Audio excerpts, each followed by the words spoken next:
EU embargo on Russian oil as production falls. Russia prepares for cholera outbreak. IMF warns of stagflation risks in Asia.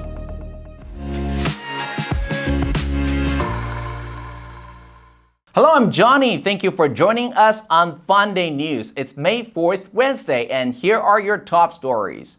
According to a German media source, no EU country is blocking the fundamental decision to abandon Russian oil. What remains is only to agree on the details of the embargo. The publication believes that the ban will be adopted in the coming days, but it will take effect probably within months. In the meantime, Russian Finance Minister Anton Siluanov told reporters on April 27th that Russian oil output could decline 17% this year to the lowest level in 18 years. According to ZDF information, Austria, Slovakia, and Hungary have decided to withdraw their veto on an embargo Russian oil purchase following a change in Germany's position. On May 2nd, German Economy Minister Christian Lindner reaffirmed his intentions to abandon Russian oil. How the embargo plans will continue will probably become clear in the coming days. Russia produces an average of almost 11 million barrels per day before the war, making it the world's third largest producer. Siluanov's projections means Russia sets to produce an average of 9.13 million barrels per year this year, the lowest since 2004. A Telegram post by the main intelligence directorate of the Ministry of Defense of Ukraine reports Russia is preparing for the cholera epidemic in some oblasts bordering Ukraine. The intel noted that the directors of the Border Department of the Economic Trade and Health Investigation Bureau were instructed to prepare laboratories for cholera research by May 15th, strengthen control over trade facilities and crowded places, as well as inform the public about disease prevention measures. Ukrainian intelligence suggests that in late May or early June, Russia's leadership may resort to provocation in areas bordering Ukraine. They will traditionally try to shift the responsibility for this to Ukraine, accusing it of using biological weapons. According to intelligence, Russia's chief state sanitary doctor Anna Popova signed a resolution on additional measures to prevent cholera. Furthermore, they have until June 1st to ensure the readiness of medical institutions to conduct anti-epidemic measures and prepare a calculation of the necessary drugs. Since the war in Ukraine, a spike in commodity costs and a slowdown in China have created significant uncertainty. A senior International Monetary Fund official warned on April 26th that the Asian region faces a stagflationary outlook. China's economic slowdown is adding to pressure on regional growth. The United States Federal Reserve's expected steady interest rate hikes also present a challenge to Asian policymakers given the region's huge dollar-denominated debt. Anna Marie Guldevalve of the IMF's Asia and Pacific Department said the IMF expected Asia's economy to expand 4.9% this year, down 0.5% from its previous projections made in January. Inflation in Asia was now expected to hit 3.4% in 2022, 1% higher than forecasted in January. With growth being lower than previously expected and inflation higher, the region faces a stagflationary outlook. Guldevalve believes that monetary tightening will be needed in most Asian countries, but the speed of tightening depends on the domestic inflation developments and external pressures.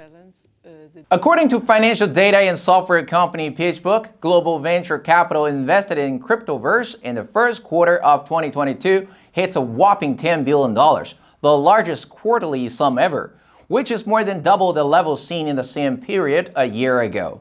Basically, a trickle has become a torrent. Previous data showed the full year totals for 2019, 2020, and 2021 were $3.7 billion, $5.5 billion, and $28 billion, respectively. PitchBook said venture capital is making a big move on crypto in 2022. PitchBook said, due to fear of being left in the digital dust, private equity investors are stampeding towards crypto projects, including blockchain-based apps and platforms fueled by cryptocurrencies in 2022. Such projects can range from crypto and NFT exchanges to decentralized financial applications and token issuers. There have been 73 deals sealed so far in 2022, with a combined deal value of $8.8 billion, according to DealLogic, versus 51 deals worth $6.8 billion for the whole of last year.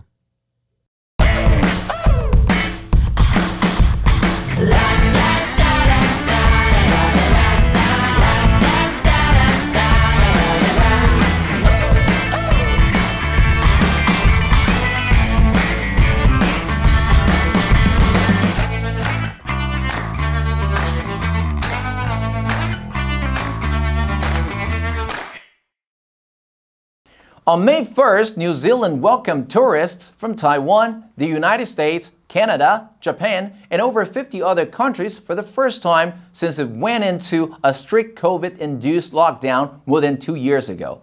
Taiwan is on the long list of around 60 visa waiver countries and territories, but only permanent residents of Taiwan are eligible. According to information from New Zealand's government website, vaccinated travelers from other countries who already hold a valid visitor visa are also allowed to enter the country. New Zealand is well known for its breathtaking sceneries and adventurous tours, attracting roughly 3 million tourists each year before the pandemic hit. The number accounted for 20% of New Zealand's foreign income and more than 5% of the overall economy. According to the government website, current temporary work and student visa holders, vaccinated travelers on a working holiday scheme, can enter New Zealand now from anywhere in the world and self-test on arrival. Japan and Thailand signed a new defense agreement on May 1st, facilitating the transfer of defense hardware and technology from Japan to Thailand. Media reports that Japan already has such deals with other ASEAN members, including the Philippines, Vietnam, Malaysia, and Indonesia.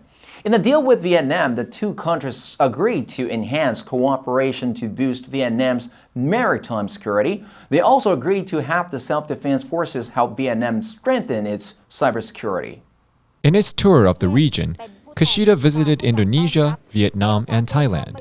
All three countries have been cautioned about joining efforts to isolate Russia economically and diplomatically in response to its recent aggression.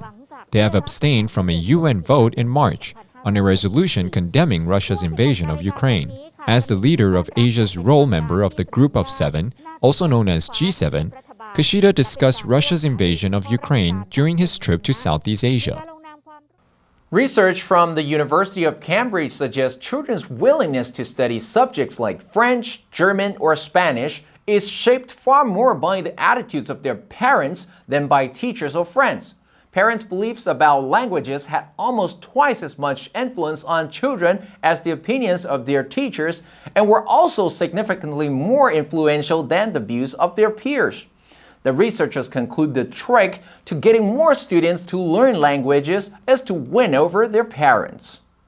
According to this study, which is published in the International Journal of Multilingualism, parental attitudes help pupils who are still forming a view about languages decide whether these subjects matter personally to them. The researchers found that pupils are more likely to consider themselves multilingual if they identify with languages at this personal level and see them as relevant to their own lives. Students' personal commitment to languages is determined by their experiences, their beliefs, and their emotional response to speaking or using them. The people who feed into that the most appear to be their parents.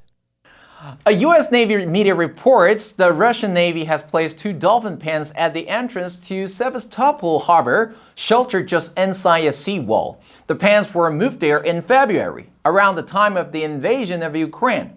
According to a review of satellite imagery, the dolphins may be tasked with counter-diver operations to prevent Ukrainian Special Operations Forces from infiltrating the harbor underwater to sabotage warships. A unit of the Russian Navy operates dolphin training in the Black Sea. The unit is based at Bukachapa near Sevastopol.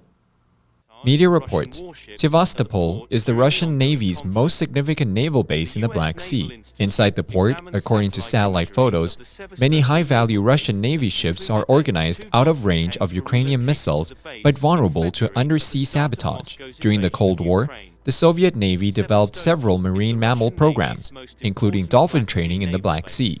In the Arctic North, Russian Northern Fleet uses different types of marine mammals, beluga whales and seals. And that's all the time we have for today. Thank you for joining us on FUNDAY News. Let's make every day a fun day. I'm Johnny Wu, your host. I will see you next time.